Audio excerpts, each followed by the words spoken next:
Arkadaşlar bugün Didim Mavişehir Sedefkoy'dayız.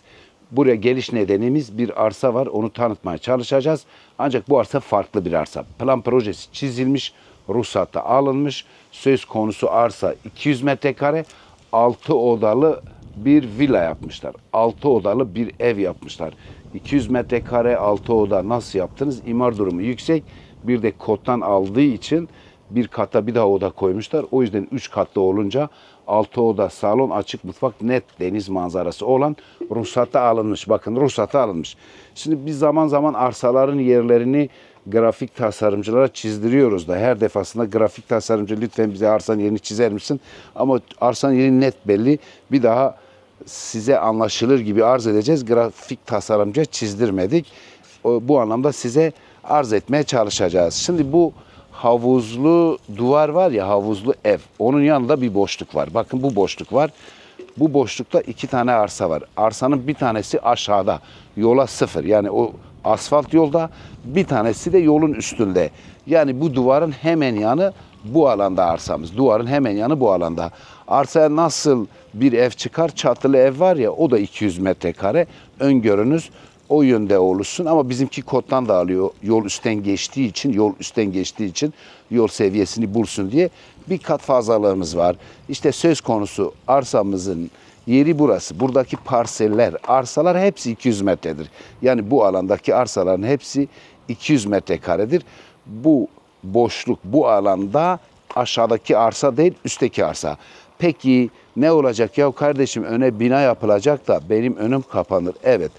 Zemin katta manzara olmaz ama birinci kat ve en sondaki katta mükemmel bir deniz manzarası olur.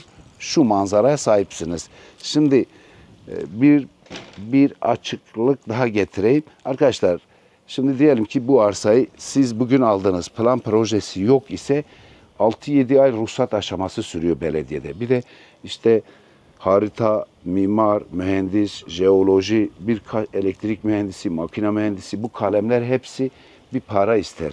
Kanaatimce arsa çok büyük olmasa da ancak yani bugünün şartlarında kanaatime göre 400-500 lira ruhsatla beraber bir harç gider. Buna bir de beklemezsiniz. Haphazırdır. Projede Didim'e mal olmuş. İyi bir mimar çizmiş. Plan projesi de var bende. Kayda değer bir pazarlığı da yok. Ondan sonra zaten gösterdik. Eğer isterseniz yani ciddiyseniz ruhsat hali yani projeyi de atabilirim. Bu proje son halidir. Ruhsat alınmış. Ancak beğenmezseniz ancak projede tadilat olur. Yani bir tadilat yapsanız ya ona da gerek yok. Çünkü bu mimar bütün hakkı kullanmış. Bunu arz ettik. Şimdi başka ne yapacağız? Yani etrafta evler var. Gelirseniz bitmiş evlerin fiyatları kaç paradır etüt edersiniz. Bazen birileri beni arar. Ya hazır ev mi alsam, arsa mı alsam?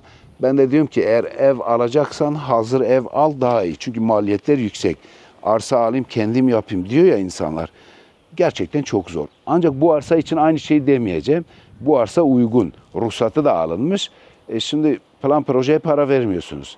Burada bir tane var buralarda, bir arsa daha var. O 6 milyon diyor ama plan projesi yok. Yani o 6 diyorsa yani plan projede olsa demek ki 6 milyon 500 demesi lazım. Değil mi? Bu 5.750 ilginizi çekerse buyurun gelin. Şimdi deniz olayına geçelim. Peki bu karşıdaki deniz. Bakın görseli ne kadar güzel arkadaşlar. Görseli çok güzel. Ancak o denize zorda kalırsa insan. Yani bazen ben film izliyorum ya işte adam susuz kalır girer ya denize bir su nerede yağdır Mevlam su der ya. İşte ama zorda kalırsanız bu denize girersiniz. Asıl girilecek deniz o burun var ya o bir sendikanın binalarıdır. O karşıdaki okul gibi gözüken yer var ya bir sendikanın bir şeyidir. Onun arka tarafında plajlar var. Yani buraya girmezseniz oraya gidersiniz. Sonra şu alana çevirelim saatin doğru tarafına. Bu burnun diğer tarafında yaz aylarında çok böyle İzmir, Kıbrıs şehitliği usulü tarzı güzel kafeler var, publar var. İşte akşam balık yiyenler yer, başka fasıl müzik dinleyenler bu burnun arka tarafında öyle popüler bir yer de var. Devamında ne var? Devamında belediye bağlı bir marina var. Ufak balıkçı tekneleri var orada. Devamında da Didim Mavişehir'in bir pazarı var. Yaz aylarında özellikle abartmayayım, Nisan veya Mayıs başlarından ta Kasım'a kadar 7-24 açık karnaval havasında bir pazar yeri var. Yani akşamları da açık.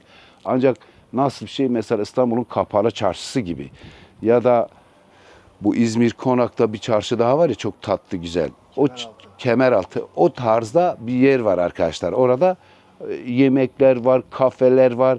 İşte dumanlar var ya, böyle sulu nargile margile. İşte oralarda öyle yerler var. Deniz manzarası iyi. İşte böyle çok da kral evi, böyle cariye falan istiyorsanız başka bir ev istersiniz. Ve bitki örtüsünü gösterelim. Peki bu taraflar ne? Bu taraflar arkadaşlar, buralar şu anda şeydir, yani arsa değil ama günün birinde buraları da herhalde satabilirler, özelleştirirler, satarlar, ihale çıkarırlar. Bu bakirlik kalacağını sanmıyorum. Bu saf haliyle artık bilemeyiz geleceği. Çünkü nereden biliyorum? Bu karşı taraf var ya, o ağaçların diğer tarafı. Bu daha devam eden birkaç yer var. İleride Manastır koyu var. 2-3 tane yer gazeteye de çıktı. İşte şey yaptı, özelleştirildi. Otellere mi verilecek? 5 yıldızlı, 10 yıldızlı, 100 yıldızlı otele gelecek. Yani biz de bazen gidiyorduk oralara, sessiz sakin. Birkaç yıl sonra oralarda artık biri otel yaptım giremezsiniz diyecek.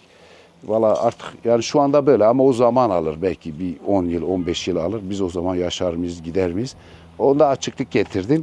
Şimdi tekrar arsaya bir bakalım. İlginizi çekerse arkadaşlar alın. Biz dediğim gibi grafik tasarımcıya çizdirmedik. Yani yeri belli ediyoruz yapabildiğimiz kadar. Zaten biz grafik tasarımcıyla çizsek, bütün lam elini göstersek de siz yine yerinde görmeden almayacaksınız. En alttaki arsa değil, üstteki arsa 196 metrekare, işte 200 metre deriz. 30-60'tır imarı. Bir de altta bir kod daha alıyor. Yani güzel bir ev oluyor arkadaşlar. Eğer ilginizi çekerse buyurun gelin, ondan sonra halledelim. Yallah bismillah. Daha ne ekleyeriz? Daha ne diyeceğiz? Daha başka bir şey demeyeceğiz. Biz de şimdi video çekiyoruz ya. Geç Can biraz ileri git, biraz uzatalım. Şimdi bir abinin evi var burada. Bu da 200 metre. Bir villa ama gerçekten güzel yapmış. Hatta Can inelim, abinin de villasını gösterelim aşağıya doğru merdivenden. Tamam, ben gelir alırım. O kuş da kalmış orada. Şimdi biz bu evi tanıtınca videoda olmadı bazen olmuyor, perde arkası ya. Ya ben diyorum ya şu videonun da bilmem neyinde çocuk bana diyor ki, biri var. Abi süs düzgün konuş diyor. Kameralar ses de alıyor. Allah Allah. Ulan arkadaş, adam şimdi diyecek ona, bu nasıl bir adam? Bu iyi birine benziyor. Çünkü kamera arkasında insan stres yapıyor, bir şey yapıyor. Yani söz konusu arsa işte böyle bir şey oluyor. Bak böyle bir şey. Bakın 3K tarama yap. Örneğini de gösteriyoruz. Bizim proje daha değişik.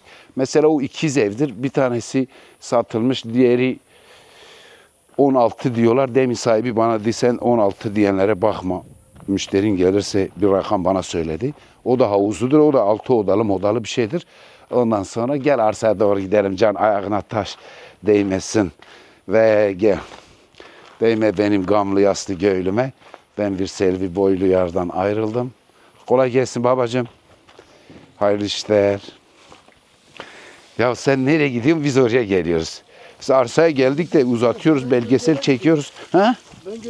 İş yok, güç yok. Telefon yapmayı bilmiyoruz. Bir şey yapmayı bilmiyoruz.